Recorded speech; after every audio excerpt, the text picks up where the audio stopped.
Hi, Walt. How are you today? Well, how are you? I am good. I love the mask. It really brings a different side to you. Yeah, channeling my inner vein. Yeah. We will start things off with Idiofan with PP Sports in China. All right. Harris, how are you today? I'm doing well. How are you? I'm good, thanks very much for asking. This is Edio from PP Sport China. So after your emotional return and unfortunate defeat against Overeem last time, this time you're facing Vocal, who's also suffered defeat last time. And how was your recovering progress and how ready are you in fighting such a tough opponent? It was my recovery process was pretty speedy. I was able to process that fight relatively quick. I thought there was a lot going against me going into it, and I took it with a grain of salt. And I knew I could have performed better. I wasn't at 110% that night, so I just went back in the gym, broke down my game, and realized what I needed to work on, and worked on it, and I'm 110% ready for Saturday night. So, being a veteran in the UFC heavyweight division for years and following the retirement of DC and maybe possible incoming of John Jones, where do you think this division is going? And do you fancy a title shot again? Yes, for sure. I think this division is it's probably peaking, honestly, because it's not log jammed anymore because Stipe and DC did do the trilogy. So you got new blood like John Jones, who's going to bring a bunch of new eyeballs to the division. It's going to be super exciting, and there's going to be a ton of great fights. Guys want that spot, and it's very very attainable right now. So I'm trying to put my bid in the hat to make sure I'm in there and in that conversation. So it starts Saturday night. And the big ticket is certainly dominating forces, right? So, as you always say, that your fights now are always bigger than yourself. And Mhm. does this fight winning against Vocal we have some extra meanings to you and to your community? Or do you Yes, want oh sorry, you can go. Yeah.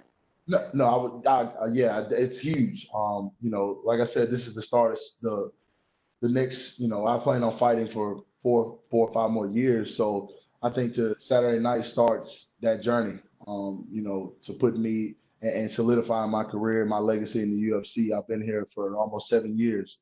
So I think Saturday night is the start of something special and something great, and it's a huge fight, and that's all I want for the rest of my career is a big fight. So I'm excited about it. Aside from the fight, looking at your mask, which is really cool, and talking about the hospitality here in the Fight Island. So how was it? Can you describe some of the experience here?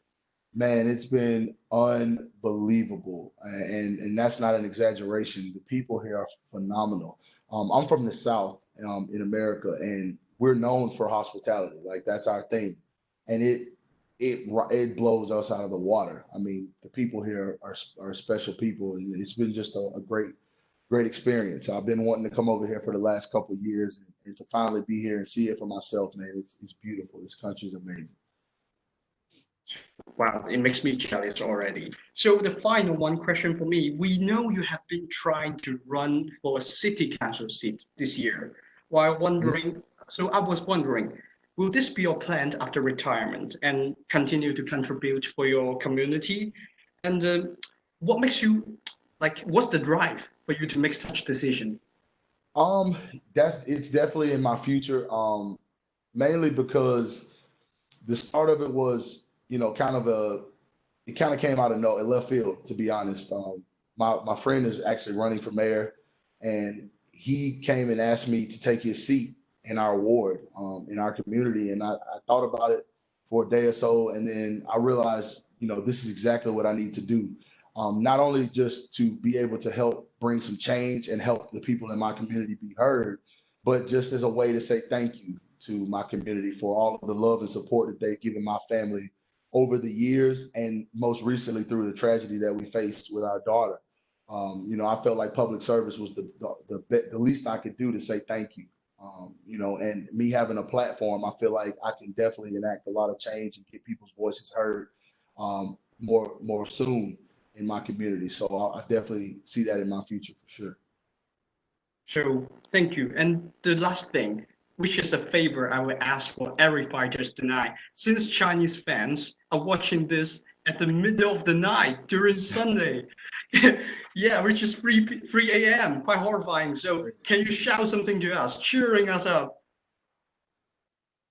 All the fans in China, thank you so much for the love and support. You guys get a cup of coffee, stay up, and don't blink, because I promise you, you don't want to miss my fight as well as the rest of the fights on the card. Now here's the big ticket. Thanks very much, sir. You have a nice day. You too. Next, we have Damon Martin with MMA Fighting.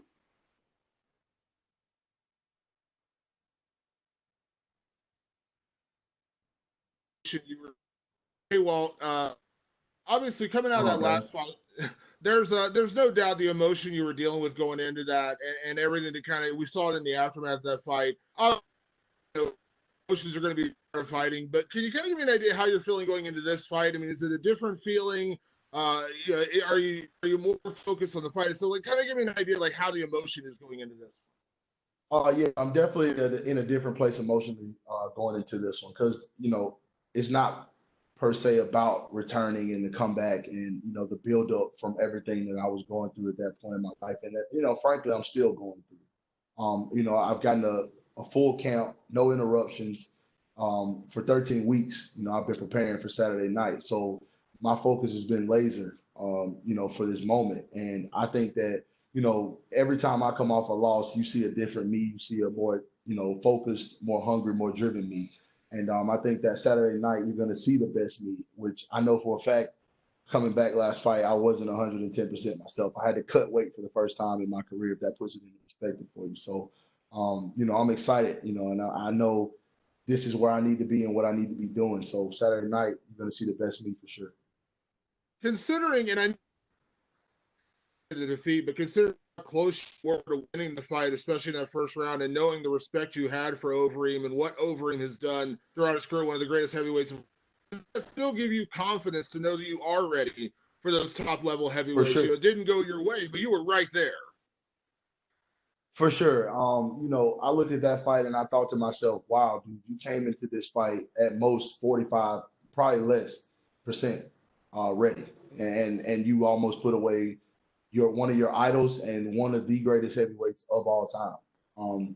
So that definitely built and boosted my confidence. That's why I got right back in the gym after the fight and proceeded to train and proceeded to push to, get things back on the right track, because I know I belong in this division. I know I'm one of the best fighters in the world, and I know I have something to bring to the fans as well as the UFC heavyweight division that not a lot of heavyweights can offer. What do you make of Alexander Volkov? He's a very tough guy. He's fought a lot of good guys, a bit up and down, tough losses in there, but you think about his fight with Derek Lewis. He's 1 minutes away from winning, and then he had that knockout. What do you make of him? What do you make of his style coming into life? He's a savvy veteran. He's very skilled. He knows how to fight. Like you said, he's got a lot of experience. He's a former champion. But like I say, and I feel this way about everybody I fight, they have never fought anybody like me, especially at the heavyweight division, with my athleticism and my speed and my ability, my striking ability. So, you can have 100 fights and never see a Walt Harris, you know what I mean? But I can go train anywhere and find somebody I feel that can mimic Volkov. I don't, not disrespecting him, but I feel like he doesn't do anything that I've never seen, and that I'm not prepared for. And I've also trained with, the best boxers in the world, the best strikers in the world, and held my own. So, I'm more than prepared for this fight. And I'm far from Derek Lewis. So he needs to be ready Saturday night.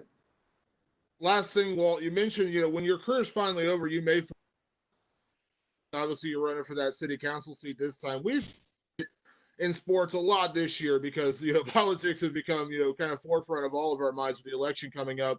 We've seen a lot of athletes speaking, and you see some backlash. People saying guys like LeBron James, well, they shouldn't be talking about keep focused on sports, but then you see guys like Colby Covington, their entire personas built around the politics. How do you take that as a guy who actually went out there and ran and tried to become part of your community, try to become part of the change? As far as like the athlete, politics situation we kind of have going on in this country? I just feel like people who say told, whoever told LeBron shut up and dribble, and anybody that feels like an athlete doesn't have a right to have a say so when it comes to politics is an idiot. You know, I just think anybody with a platform and that's trying to use it for good to better the lives of others, how can you be upset with that? You know what I mean? As long as that person is well versed in what they're trying to talk about and what they're trying to convey, then why would you disagree with it? I mean, actors have been the president of the United States. So, I mean, it baffles me sometimes the logic that people have. But like I said, anybody doing anything to be positive and to bring change and to give people a voice that may not have one, I'm all for it. Thank you. Thank you, Danny. And Walt, that's all the time we have for you today. Thank you and good luck this weekend. Thank you so much.